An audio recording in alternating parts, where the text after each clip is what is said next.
Accomplished, amazing, admirable, awesome, astounding. What's going on here, Sam? You know, T, I'm just trying to think of some ways to describe the athletes we cover. Well, if that's the case, I would say they're astronomically athletic. That's a good one. On that note, I say we get the show started. Absolutely. We have so many game recaps, team updates, interviews to get to. Episode 2 of Hardwood Heroes starts right now.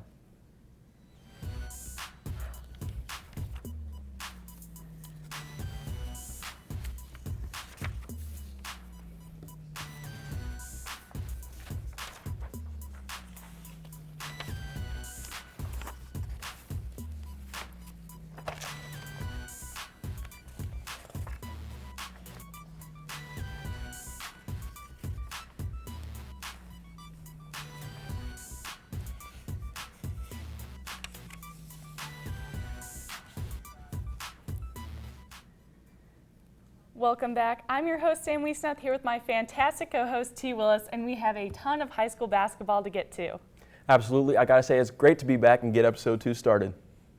Why keep the people waiting? Let's give them what they came for and jump right into the TVC standings. T, why don't you start us off?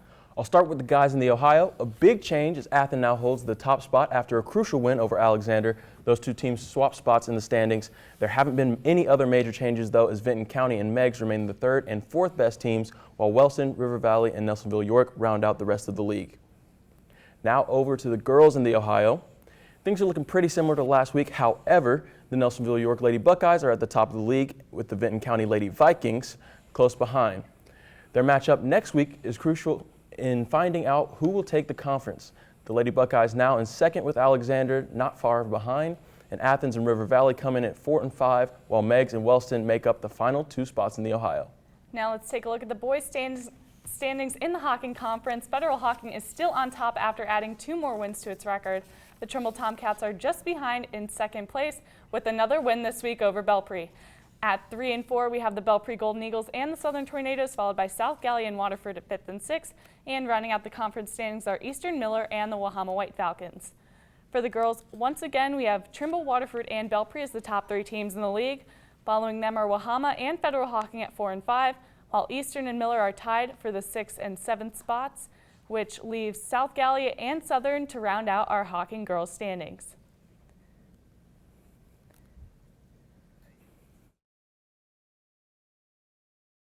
Boys and girls teams have their eyes set on postseason. Vinton County lead reporter Jacob Murray is here to catch us up on all the Vikings action. Yeah, you hit the bullseye with that one. Building momentum is the key for both of these squads as they already sit in the top 3 of the conference.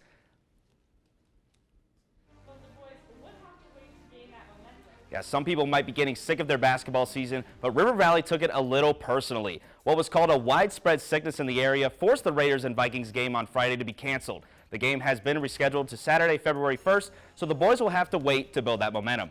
And even with that cancellation, what does this team need to do to make a deep run in the postseason? Like I have mentioned before, they are a shorter basketball team than most, so they have to learn how to use that size to their advantage, something that Coach Matt Combs has preached to myself and the team all season. At times, when you're small to defend, but you hope that you create some matchup problems for the other team too, so you try to offset it that way. Nothing we can do about it. And now shifting to the girls' side, it seems that there are no days off for these girls under Coach Rod Bentley. Yeah, well, holidays like MLK Day is a day off for things like school, work, and most other non-professional sporting events. But according to the Lady Vikes schedule, basketball doesn't fall into this category. Vinton County started off with a close loss to Olentangy Liberty on the holiday and blew out the Jackson Iron Ladies the next day. This led to a TVC Ohio matchup with the Athens Lady Bulldogs on Thursday night. So the Lady Vikings ran away with this one 72-40, and one player reached a milestone that night. Yes, shout out to junior Morgan Bentley on scoring her 1,000th career point. She buried this 3-pointer to reach the mark, and after the game, both Morgan and her father, Coach Rod Bentley, celebrated her career achievement. I'm just proud of her. You know, she's worked her entire life, been in the gym her entire life. I mean, it feels awesome. That's been one of my goals since I was growing up, to score 1,000 points, and I couldn't have done it without my parents, dad, mom, family, team especially, and the coaches. And Coach Bentley preached about Morgan not only being a scorer, but a great all-around basketball player. So congrats on her for reaching this milestone. It's definitely an honor to reach that mark, but Vinton County still has a big game ahead them. You want to talk about big games? Look ahead to this next Thursday night matchup. They travel on the road to play the Nelsonville-York Lady Buckeyes, and this one could determine who wins the TVC Ohio title. The Lady Vikings will look for revenge after losing their home winning streak earlier in the month. Now, the TVC Ohio will be a common theme for this team as it ends the season playing TVC Ohio foes the next 3 games. Now, they'll be preparing for it. They've been preparing for one thing all season long, too, the tournament, so it'll be very interesting to see how this plays out. Yeah, we all know the Lady Vikes have been waiting for this time of year. Thanks, Jacob. Let me guess, you're sitting on your couch, watching Hardwood Heroes, of course, with your phone in hand, and you just opened up Snapchat. So while you're sending your streaks and checking your friends' private stories, go ahead and add us at Hardwood Heroes for our game day content throughout the week. Each week, our digital team will cover a game on Snap, and they will add their new perspective with player interviews, fan interactions, and courtside action. Make sure you give us a follow and stay updated. We might be going to your school next. We now head to Eagle Country to hear about the Eastern Eagles week of basketball. I'm here with Eastern lead Nick Beelan. Nick, I hear it was popping in Reedsville? Well, T, it wasn't popping, but it was rocking in Reedsville this week as the women's team got a big win on Thursday and the boys traveled and got the dub at South Gallia. Well, let's get started with the girls. They had to play Waterford on Thursday. What went down in that one? This game might have been low scoring, but the intensity was high. Sounds exciting. Why don't you walk us through this one? I can do that for you, T. Early on in this one, it was evident points weren't going to be easy to get, but Waterford ends the first quarter with a lot of momentum going their way as they jump ahead 12-6. And what allowed Eastern to get back into it?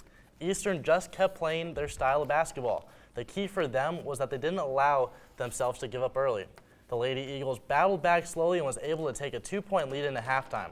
The third quarter was some more back-and-forth basketball that led to a 1-point advantage in Eastern's favor going into the final quarter. But now, tie ball game with 3 minutes to go, Eastern's head coach, Chuck Robinson, calls a timeout to rally his team to make a final push. Just have fun. Just relax. Score's tight. Have fun. Run our offense. Get with a good shot that you have.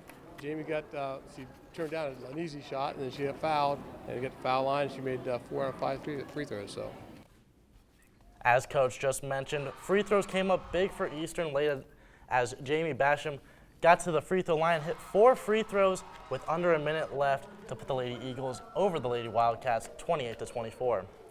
Now let's step back and hear about the Eastern boys team. The Eagles took some road trips this week, as on Tuesday they traveled to Wellston and South Gallia on Friday. Describe the week of play for the Eagles. Slow for the Eagles to take flight, but they were able to soar on Friday. Sounds like a week that Eastern can learn from. Let's hear about the factors that led to a win from Eastern on Friday. Well, 3 main things played a role. First, the Eagles adapted to the press and were able to consistently get the ball across half court. Second, Colton Reynolds being back in the lineup. As he was absent on Tuesday's game, he was a factor on Friday with 6 steals. And don't forget to flex on him, as they were able to make key passes as well to teammates to get the ball through the hoop. Across the stat sheet, all players were key contributors for getting a win in Eastern on Friday. Well, it sounds like Eastern was clicking on all cylinders to close out the week.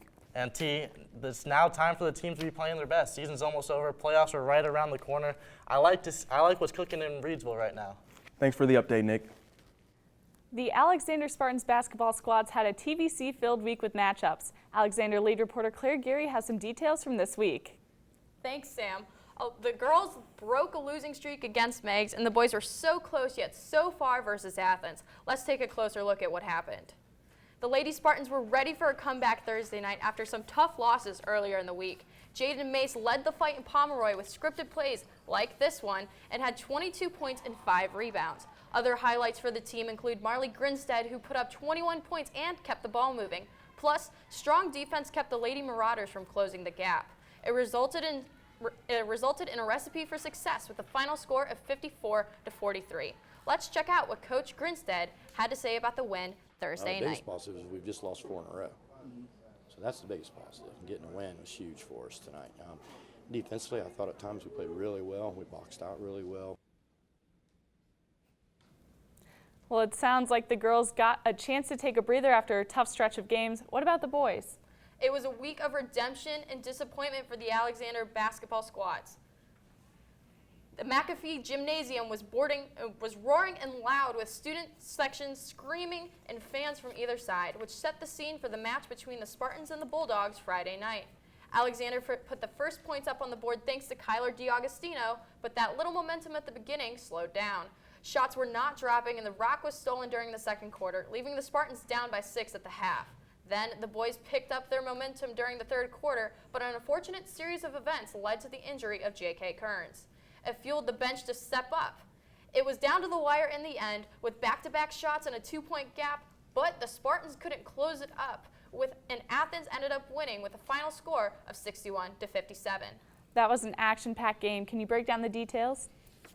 Of course, even with 4 out of 5 starters in double digits, the consistency of play lacked throughout until the very end. The Spartans fought tough, but the bite of the Bulldogs reigned champion. The team has a couple of days to regroup and make plan of attack for the next set of games. Next week at home, they will have matchups against Wilson and Warren Tuesday night and Friday night to make their whole week full. Claire, thank you so much for the update. Be on the lookout for more success from both teams next week. YouTube is great for so many things like watching beauty gurus, funny cat videos, and most importantly, watching our weekly game recaps. Check out the WOUB PBS YouTube page for our individual game recaps that we post throughout the week featuring your teams and players. For every game we go to, our reporters have full recap videos with final scores, highlights, and interviews with players and coaches. To keep up with all things high school basketball, go to the WOUB PBS YouTube page. Let's head over to the river in the Hocking River, where the federal Hocking Lancers are continuing to do damage in the TVC Hocking.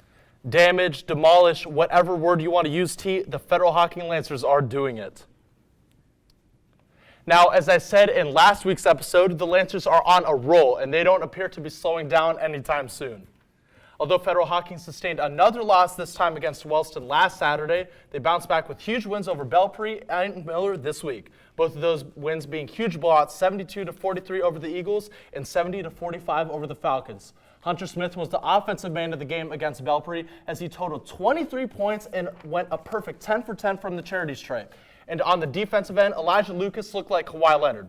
Why? His length helped him pick up 7 steals. Looks like the Lancers turned into some hunters this week with those wins. This season, those boys out in Stewart have been cooking up something special. What's going on with this team's success? Well, from the first game of the season against Bern Union back in November up to this point, the Lancers have been able to put together quite the Cinderella story. Now, one thing that remains the same is what head coach Jonathan Thompson preaches to his team day in and day out. Hungry. I mean, it's been the message from day one. Don't be satisfied with where you're at. Don't get big heads from where you're at. Just you gotta be hungry every game. You haven't accomplished anything yet. And as tournament time approaches next month, definitely be on the lookout for the boys to go on a little bit of a run. Now, winning may be a little bit contagious, and that can definitely be applied to the Lady Lancers as they were in action once this week, but man, they made it count. That one game was against Belpre this past Thursday, and the ladies came out winners, 55-38. They also took on Wahama on Saturday, but at the time of this recording, the game has not yet happened, so make sure to follow all of our social media to find the score of that game. So another win to add to the total of the Lady Lancers. Who were the players that stepped up, and what did they do to get that dub? It was the junior combination of Paige Tolson and Kylie Tabler. Tolson brought the offensive firepower the whole game, and Tabler's hand must have caught on fire because she hit 4 threes in the second half. Now, those two were the reason the Lady Lancers won, but according to head coach Jeremy Tolson, those two did have some help. Tonight, I've been very impressed with Tiffany Allen. She doesn't, you don't see it in her scoring column, but you do in the defensive end. So a huge win for the girls over Belpre. They had some trouble staying consistent, but as Jeremy Tolson says, it's all what comes with being a young team. So as you can see, the winning keeps on happening in Federal Hocking with the boys and the girls. Hopefully come tournament time, they can definitely bring some hardware home. Well, if they keep it up, the hard work. All right, let's switch things up and head over to the TVC Ohio, and to tell us all about the Meigs Marauders, it must be Meigs lead reporter Nick Henthorne. You're right, Sam. That is my name. And for Meigs this week, while they didn't have a perfect week, every game is a chance to learn and improve, and that's something both teams did. So the girls had 2 games this week, away against Eastern and home against Alexander. What was it they learned this week? When the Lady Marauders and Lady Eagles battled on MLK Day, the Eagles came out on top 37-53. Meigs was outdone in the rebounding column, the assist column. It wasn't a good showing for Coach Hudson's squad. And on Thursday, as they hosted the Lady Spartans, they still couldn't get the W, but there were some positives to be gained. You can see the foundations of a solid defense from this team, with Mallory Holly's length and athleticism, freshman Riley Lyle in the middle, and speedy guards like Bray Lilly on the perimeter. Yeah, you can see the defensive potential, but what about the offensive side of the ball? Well, Coach Hudson has talked about drilling down on the basics, and I agree with that statement. This team will save themselves a lot of trouble in the future once they improve on being strong with the ball, not forcing passes, and becoming more comfortable in their roles. Like I've said in the past, this team is ridiculously young, not a single senior, very few juniors. They have time to make those improvements. Yeah, the girls may have a bright future, but what does the present look like for the boys? For the boys squad, a light week, only one game, and it was a good one. Coach Jeremy Hill's ball club, riding a little bit of momentum, won their last game as big man Bobby Musser returned to the lineup. But just as it looked like the Marauders were getting healthy, another injury hit their starting lineup. More on that later. But for this one, Meigs built a double-digit lead at multiple points, but Wellston kept clawing back, even as Weston Bear splashed in jumpers from all over the court. With just over a minute left, point guard Corey Cox found himself getting hacked, and would he make the free throws to seal this one? He would make 4 of his 6, putting up enough points to give Meigs the win away from Pomeroy. I talked to Coach Hill and Corey Cox after the win. Kids know we've had too many close games. We've had 4 losses by 2 points, and so they know. And I think they got a little bit puckered up there, thinking that it wasn't going to go their way again, but they didn't. And this is just getting ahead of the learning curve on it. So we're all right, and we're going to be a ball club that everybody better come to play. Coach always has to shoot free throws in practice, 20, 30, 40, 50 free throws a game for practice. So it's pretty easy, pretty calm. It feels good. It feels good to be on the other side of the. Be able to win finally. So Meigs gets the win, but you mentioned they were out a key player. Yeah, Sam, I talked to Coach after the game about starting forward Wyatt Hoover. I'm told the exact extent of his injury isn't known yet, but it is to his knee, to his MCL, and his status for the season is up in the air currently. We're wishing him a quick recovery. Yeah, we're definitely wishing him well, and his Marauders will look to keep the momentum going. 2 wins in a row now, and I'm sure they'll want to make it 3 in a row when they play River Valley on Tuesday. Thanks, Nick. No problem, Sam. Twitter may be a great place to tell the world your innermost thoughts and ideas, but what's it even better for? Viewing all of our latest content on our Twitter page. Our digital team is churning out some of the best new content every single day with your favorite teams and players. Check out our highlights, game recaps, live tweets during games, and so much more. And we want to see some more fan interaction. Tweet us at Hardwood Heroes, send us a reply, quote a tweet, whatever floats your boat. We want to hear from you. Let's keep this discussion in the TVC Ohio as Nelsonville-York lead reporter Will Price joins me now to talk about the week for the Buckeyes. Both Buckeye teams had 2 games apiece this week, and while the girls sustained their success, the struggle continued for the boys. Starting with the Nelsonville boys, they had 2 more losses on the week to extend their losing streak to 8, including a loss to Trimble last Saturday. The Buckeyes have had their fair share of troubles in conference this year. What factors have hampered NY this season? It has been a learning curve for the Buckeyes as they have adjusted to the system of first-year coach Blaine Gabriel. Mix that with the inexperience on the floor, and you can see why the Buckeyes find themselves at the bottom of the TVC Ohio. What does Gabriel bring to the table for the Buckeyes? As a head coach, this isn't his first rodeo. He notched over 100 victories with the Alexander Spartans for a decade, from 2003 through 2013. It will take time, but he has proved he can win in the region. The Buckeyes are still looking to put together a consistent stretch this season and will look to end this skid against a familiar foe, the Athens Bulldogs, this coming week. Now, the girls have shown to be one of the top teams in the TVC Ohio this year. How are they able to get there? This week has painted the picture of the season the girls have had thus far. It started against Trimble last Saturday, where the Lady Buckeyes survived a late rally from the Lady Tomcats on their way to a 51-49 victory. On Tuesday, they took the Fairfield Union Lady Falcons and finished the night with a win, 46-43. What helped NY come on top in so many of the close games this year? The leadership they get from their upperclassmen is the key to their late game success. Seniors Jocelyn Heller, Grace Sinnott, and Haley Hurd have all proved to be steady in the final moments this year. It was Haley who had the game-winning putback on Saturday against Trimble. This trio is battle-tested. When the game gets tight, they never panic, which is one of the main reasons the squad has a 5-1 record on the year in one-score games. Yeah, every game counts, and the Lady Buckeyes are fighting at the top of the conference this year. What do they have coming up? Up next, they play the Lady Bulldogs in Athens on Monday. Thursday is a rematch against Vinton County, this time at home. They took their first matchup of the season against the Lady Vikings, and another win would go a long way to getting them to the top of the TVC Ohio. Both teams know how big the matchup is this Thursday, and if it's anything like their first meeting a few weeks back, it will be one of our games of the year. I cannot wait for that one. Thanks for keeping us up to the date on the Buckeyes.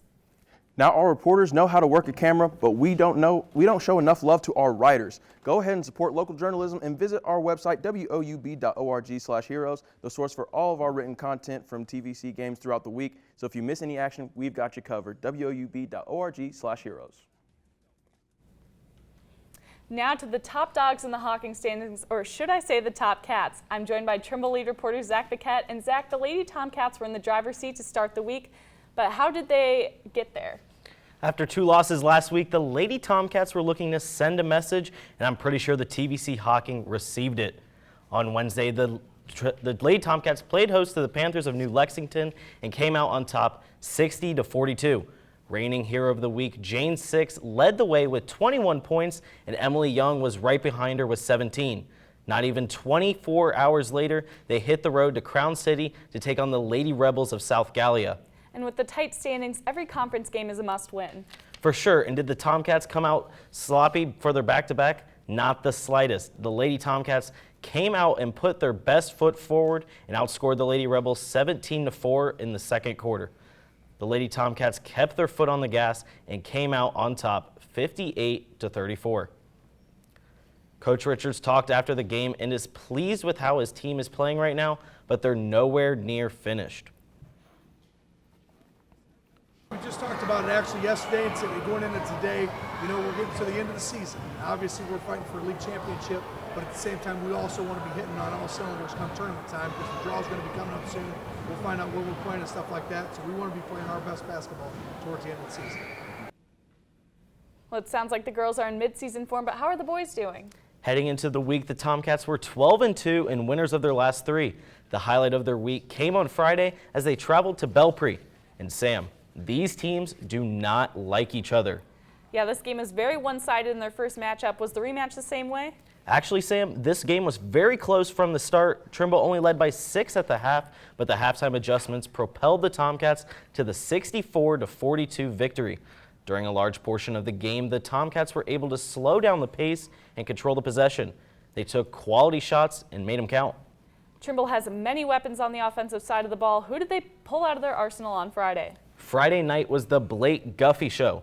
36 points and 10 rebounds, a double-double for the sophomore. T, I hope you're taking notes for our hero of the week because Guffey was balling out. He almost outscored Belpre single-handedly. What a performance from him. Now on Tuesday, the Tomcats were set to host the Southern Tornadoes, but the game was canceled because of an incident involving Southern JV player Lincoln Rose. Fortunately, we were told on Wednesday that he was at home getting some rest and doing much better.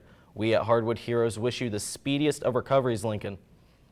Sam, both Trimble squads are poised to secure the Hocking crown this season, and each win is a win closer. Yeah, as you said, we wish you the best, Lincoln. Thank you for all of your hard work, Zach. Now we move over to the team that was on the other side of things, witnessing Morgan Bentley reaching 1,000 points in her career, the Athens Lady Bulldogs. Joey Medore was there, and Joey, tell me, how was BC able to neutralize Laura Mandrick and the Bulldogs? Yeah, well, first off, T, congrats to Morgan Bentley on achieving that plateau in just her 3rd season. But you know someone else who reached that in their 3rd season? Laura Mandrick. And there was a definite focus on stopping Mandrick for VC in this one. Coach Rod Bentley said he knew that Mandrick's a heck of a player and the Lady Bulldogs' best player. So stopping her was key. What was the strategy for VC in slowing down Mandrick specifically? Well, Bentley said they always wanted to keep an elite defender on her throughout the game. The Lady Vikings kept their top 2 defenders, Josie Ousley and Cameron Zinn, on Mandrick throughout the game, and they were able to hold her in check. So are there any positive to take away from the Lady Bulldogs' tough loss? Well, kind of like I said last week, T, every time I see this team play, they just keep, steadily improving. And I'm not the only one that's noticing. Coach Bentley also noticed the strides that Athens has taken this season.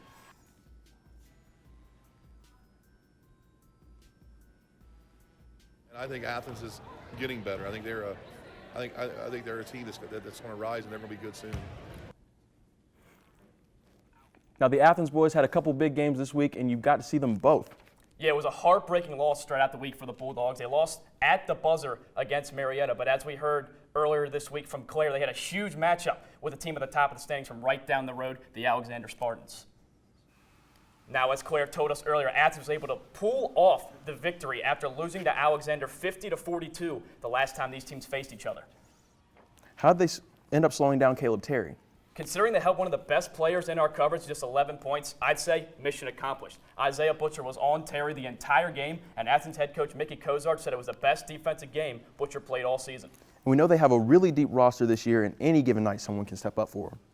Yeah, Braden White lit up the floor, once again dropping 25 points, leading the team. Braden Whiting came in and knocked down 2 free throws to help ice the victory, but Mickey Kozart talked to us about after the game about how this was a real team victory, and Athens got the revenge on the Spartans, and they now find themselves tied for first atop TVC Ohio.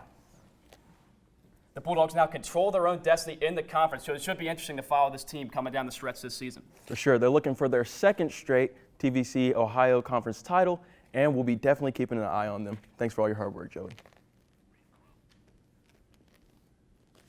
So far, we've heard a lot about stars, but only 2 of them can be named Heroes of the Week. Yeah, it's always tough to narrow it down to just 2 athletes every week, but I'm confident in our picks. T, why don't you start us off with our boys' Hero of the Week? From the Trimble Tomcats, my Hero of the Week is Blake Guffey. If you paid any attention to Hardwood Heroes last season, it should come as no surprise. I've said it in the past, this kid will be something special to watch, and I was not wrong. In just his second season for Trimble, Guffey is proving to be a key factor for the Tomcats on both sides of the ball. He's not exceptionally tall or necessarily the biggest guy on the floor every game, but you wouldn't be able to tell by the way he plays. I think what makes him special is his strength. He's always fighting in the post, and he's got a decent mid-range game that complements his ability to play with his back to the basket. Though Trimble couldn't play Tuesday night, Guffey made up for it by playing with his heart out, diving for loose balls, making the extra effort and playing tremendous defense despite a tough matchup down low. The big man dropped a double-double of 36 points and 10 rebounds. The kid was a walking bucket. I've seen those numbers since the great Gloucester great Randy Hickson was tearing up the Hocking. Guffey is joined by guys with experience like senior leaders Braden Weber and Cam Kittle, and these cats are looking hungry for another TVC Hocking title. Blake Guffey definitely deserves that top spot this week. My pick for the Girls' Hero of the Week is Paige Tolson of the Federal Hocking Lady Lancers.